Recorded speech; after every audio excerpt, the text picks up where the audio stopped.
Being a school leader can feel isolating, like you're walking the path all by yourself. That's why we built Linked Leaders. It's a community where good leaders become great. And great leaders keep on thriving. When you need help, you don't have to wait for a summer conference months away. With Linked Leaders, you get personalized mentor support from people who've been there right when you need it. Linked Leaders is just-in-time professional development that helps you lead with confidence. Sign up for free at linkedleaders.com. This B Podcast Network show is presented by IXL. Why is IXL used in 95 of the top 100 U.S. school districts? Because it works. Research in nearly all 50 states shows that IXL schools outperform other schools on state tests. Want to find out why so many leading districts trust IXL? Visit IXL.com/BE. That's IXL.com/BE. Welcome to the Transformative Principal podcast, where we learn how to be an amazing educational leader. I am your host, Jethro Jones. Are you ready to be a transformative principal? I'm looking for about 10 people who are ready to do what it takes to lead with integrity, find balance, and take your school to the next level. If you're looking to improve your leadership in a measurable way, go to transformativeprincipal.org/mastermind to see if you qualify to join a group of like-minded people who are ready to be the best principals in the country. For the last couple of weeks, I've mentioned about Michael Hyatt's Free to Focus course, and I want to tell you a little bit more about it right now. One of the things that I love about Michael Hyatt is that he offers simple ways to get the things done that we need to do, and it's powerful. And one of the things that we get confused about in education so many times is there are strategic plans and improvement plans and all kinds of things that are pulling us in 100 different directions. What we really need is clarity on what is most important. And then we need the direction to figure out which strategies are going to help us get there most powerfully. And then we need to develop actual rituals and practices that make it so that those things happen the way that we need to have them happen. Now, this is a powerful system that I hope you'll take advantage of, and it closes in just a couple days. So please go to transformativeprincipal.org/focus to sign up and get more information. The Transformative Principal, episode 193 with Naphtali Hoff. Today, we're going to continue our conversation with Naphtali Hoff, and we're going to talk about supporting the vision. Everything flows from the foundation of trust that you have created, and I think you're going to love this conversation. Just want to let you know that the Transformative Leadership Summit was a great success, and I learned so much from so many people as part of that. I hope that you had a chance to participate in that. You can still get the all-access pass from that, so go to transformativeleadershipsummit.com to pick that up, and you can still listen to those interviews and enjoy that. One other thing that I want to just mention real quick is that this podcast grows from sharing it, so please take a moment and share this with somebody else who would benefit from what you are learning as well. Thank you so much, and enjoy the second part of my interview with Naphtali Hoff. And every leader makes mistakes and struggles to define themselves after they make mistakes. My friend John Harper, he does a podcast called My Bad, where he talks about mistakes that people make in an effort to help us learn that we all make mistakes and we need to learn from them and not be punished for them necessarily. And, coming back from a mistake is a challenge. How do you come back from it after you have made a mistake as a leader? So, a lot of my book actually addresses that point directly or indirectly, because I, like many school leaders, made a bunch of mistakes. One of the mistakes that I made was specific to this area of listening. Did I listen enough? There's a little bit of history in terms of my particular transition, which may or may not be relevant to your listeners. But, I came into a school that had been built basically from the ground up by one particular principal. It wasn't the first principal of the school, but was one of the earlier principals, and it certainly had the longest tenure by far. He had hired everybody. He had really created the school on every level, and ultimately had helped to relocate it to what is now its current location, which is a much larger, more impressive building. All of these accomplishments he had, and he well deserved. At the same time, he was older.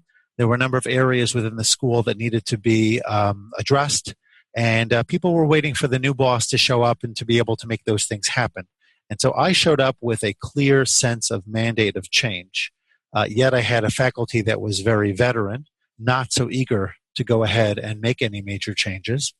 And so I think where I had either misappreciated or misunderstood the situation is that I may have acted a little bit too quickly at times with a desire to go ahead and straighten things out and raise the level of discipline within the building and sort of increase the professionalism, whatever those issues were, not with enough foundational trust building that we had talked about.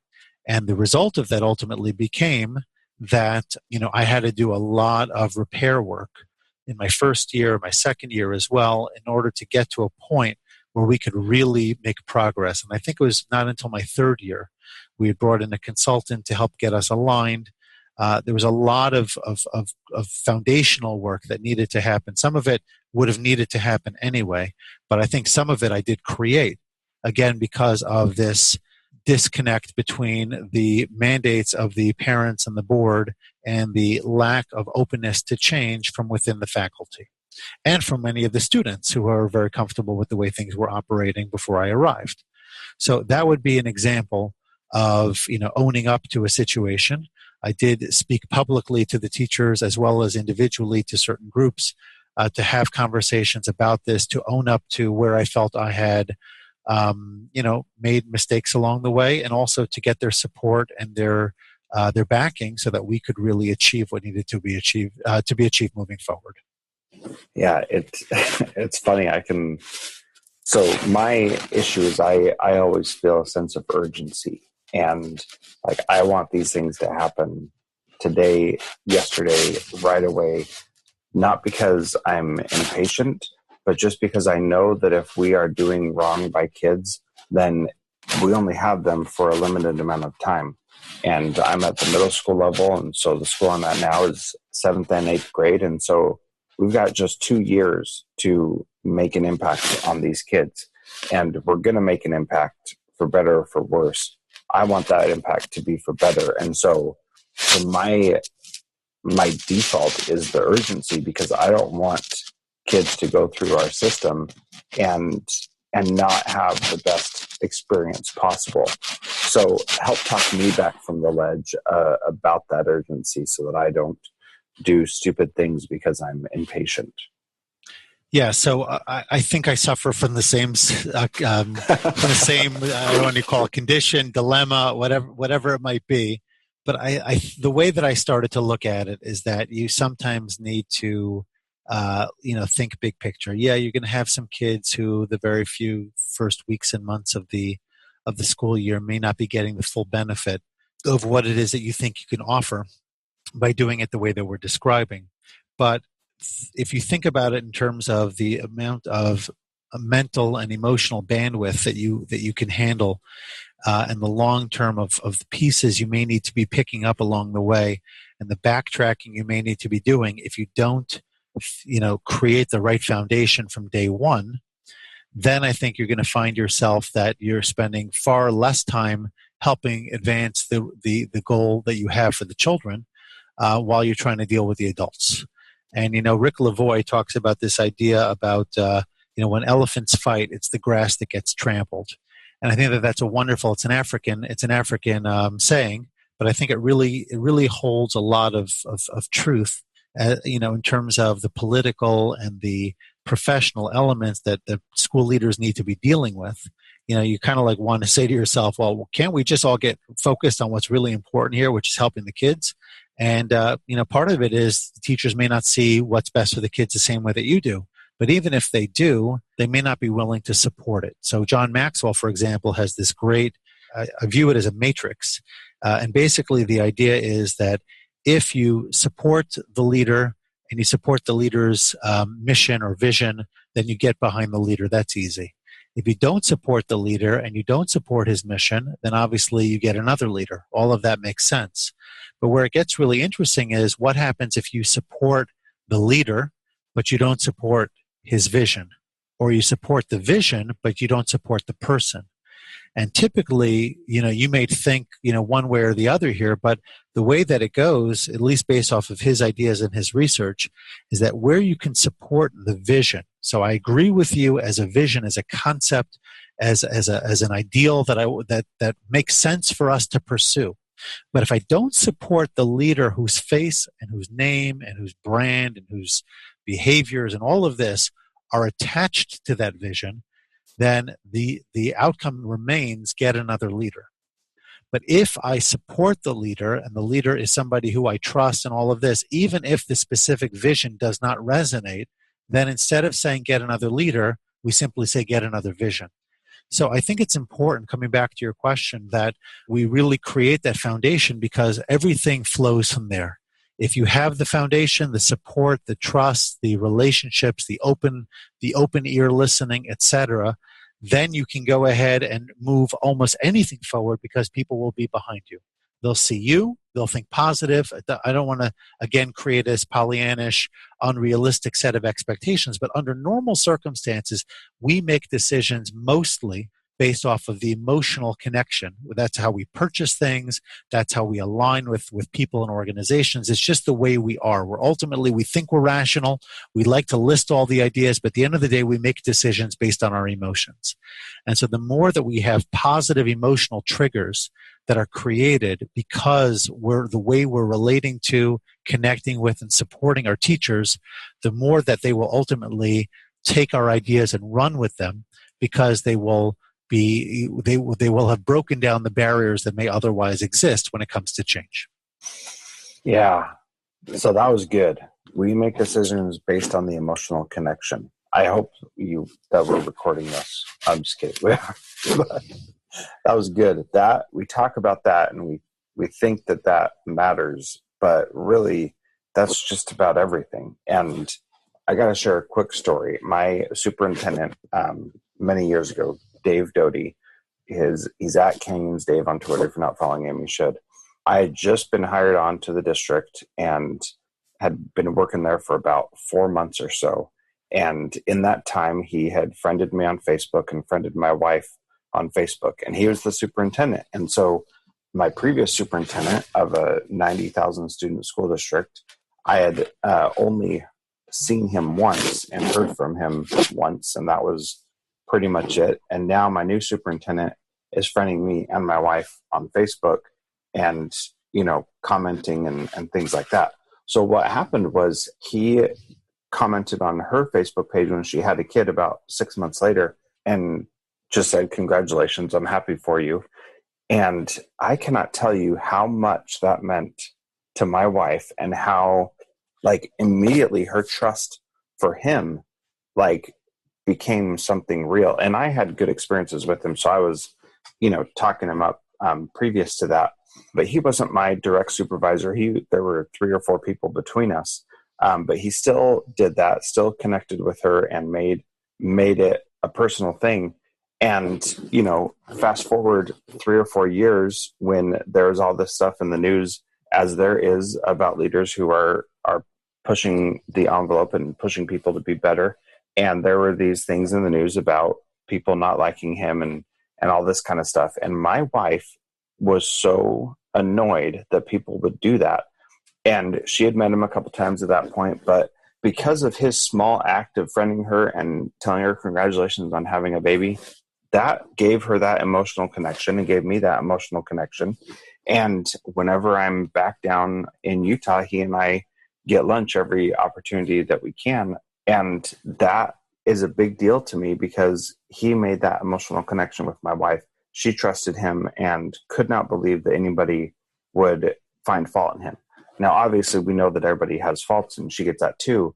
But, the fact that emotional connection was there is so powerful. And that story just really illustrates how right you are about that. And she would have done anything in the world. And if I ever have a chance to work for him again, my wife will be totally on board with that. Got it. Okay. So, so let's. No, I agree. I think that's super powerful, because what you're saying is, that the trust really kind of in a way shields you from a lot of other things. Now, obviously, you still have to make good decisions, and you still need to be able to develop trust in other areas. So, for example, and I don't want to digress too much into this at the moment, but I think that there's a lot to unpack in this conversation when it comes to trust. But using the model of the Ken Blanchard companies, where they talk about the ABCD, which is, now I'm forgetting it. I know it, one second. It'll come back to me. But the idea that the trust has a number of elements to them, and the goal really when it comes to leadership is, how do you go ahead and how do you build that trust? How do you ensure that people are behind you, so that even if you make mistakes, or even if there's a need for you to go ahead and circle back and fix things up, people will be more forgiving, because you've demonstrated those core elements. So now, actually, I have the four, and I'd like to just state what those are. Yeah. So the four elements of trust, according to, again, the Ken Blanchard companies and their great research, is: are you able? It's ABCD. So A stands for able, B stands for believable, C is for connected, and D is for dependable. So able, as the word implies, can you get the job done? Are you competent? Believable, do you act with integrity? And that's really where trust, I think, is so critical. The third one also relates to, I shouldn't even say that, because these are all about trust, but are you believable? Do you act with integrity? Do you keep confidences? Are you connected? That's C. Do you care about others? Do you listen well? And I think this is probably where your superintendent made that really strong element of trust with you and with your wife. The idea of connecting with you, asking about you. And that's something that I try to do very much as well as a school leader. And then the final one, dependable. Do you do what you say you're going to do? Do you follow through? Right? Are you timely? Are you responsive? Are you organized? Are you accountable? These kinds of things. So if a leader does demonstrate trust in all four of those areas, doesn't mean they have to be perfect in all four. There are going to be some areas where they're better, some areas where perhaps they need to improve. But if they have touch points with all of those, people feel that they can get the job done, and they will, that they're willing to connect with them, and that they are people of integrity, then you really have a great set of ingredients for a trusting relationship moving forward. Yeah, that's awesome. And I really appreciate sharing the Ken Blanchard ABCD trust model, because it's something that I've learned about a long time ago, and being reminded of that is definitely important. So we did not get to the students as leaders part, and I apologize for that, because I do want to talk to you about that. So we may have to schedule another time for us to talk. But I do want to get to my last question, which is the same for everybody I interview, which is, what's something someone can do this week to be a transformative principal? Oh, that's a great question. And there are a lot of answers. I think that the one thing that I've learned over the years, especially as I've transitioned out of school leadership, but I think it's very relevant for school leadership as well, is to continue to invest in yourself. Too often we're thinking about helping everybody else, being supportive for them, and that's obviously important, but you can't give what you don't have. And so pick up a book, go to a workshop or a seminar, participate in an online course, do some reading, whether online or otherwise. Start to become more skilled even than you presently are, because there's never a time when you know everything, especially as we know with the changing landscape within education. There's so much more to learn and to grow and to become. And so I think that especially now, while it's still actually, when people hear this, I'm not sure where they will be in terms of their school year, but even if their school year has begun, it's still important for you to continue to invest in yourself. Don't get stuck in the day-to-day minutia. Don't keep worrying about the deadlines. As a leader, think about the future, and thinking about the future includes investing in yourself.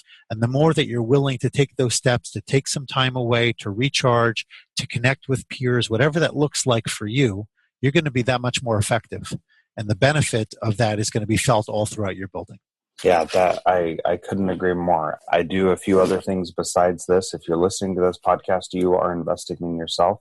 If you participate in the Transformative Leadership Summit, you invested in yourself then. If you do my mastermind with me, then you're investing in yourself there. And, I started this podcast to do exactly what you just said. And there is no point where I will have all of the answers. None of us ever will. And we need to continue to work to be the best that we can be. And what you said, you can't give what you don't have is truly powerful. Naphtali, thank you so much for your time. How can people get a hold of you, learn more from you, and connect with you? Sure. Thank you so much. So in terms of reaching out, I have 2 different email addresses, one for each part of my work. My core coaching work is nhoff@impactfulcoaching.com. That's impactfulcoaching.com. That's also my website. And you'll find all sorts of information about the work that I do. You can download a free leadership ebook on the website, find out more information about seminars and training and courses and these kinds of things. I also have a separate website for the book that I recently published, again, called Becoming the New Boss. I think it's a wonderful resource, and I would encourage you to take a look at it. The website should be pretty easy to remember. It's becomingthenewboss.com. You could download a free sample chapter of the book over there. And my email associated with that website is author@becomingthenewboss.com. You could also give me a call at area code 212-470-6139. Awesome. Well, thank you so much, Naphtali, for being part of the Transformative Principal podcast. It's been a great conversation. Indeed. I've enjoyed it very much. Thank you, Jethro, for the opportunity, and I'm hopeful that it was helpful. So as we mentioned there at the end, continue to invest in yourself. Listening to this is a great way to do it, but also join the Transformative Mastermind. Go to transformativeprincipal.org/mastermind, and you can learn more about that, and we can set up a call to chat about that so that you can have an opportunity to really invest in yourself in a powerful way that is making a huge impact. We got a bunch of people who signed up after the Transformative Leadership Summit, and they are just rocking and rolling, and it is really great. So I hope you'll join us as well. Once again, go to transformativeprincipal.org/mastermind. Transformative Principal is a proud member of the Education Podcast Network. Podcasts for educators by educators. Visit edupodcastnetwork.com for more great podcasts.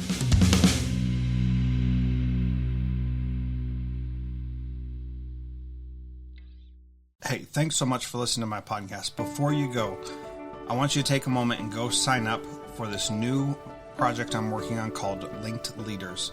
That's at linkedleaders.com. You can get just-in-time professional development and connect with mentors who really know their stuff. Go to linkedleaders.com. You can sign up for free. I'll see you in there. Do you want to simplify your school's technology, save teachers time, improve students' performance on assessments? You can do it all, but don't waste another minute. Head straight to ixl.com/BE to learn how IXL's research-proven teaching and learning platform can help you achieve all these goals. That's ixl.com/BE.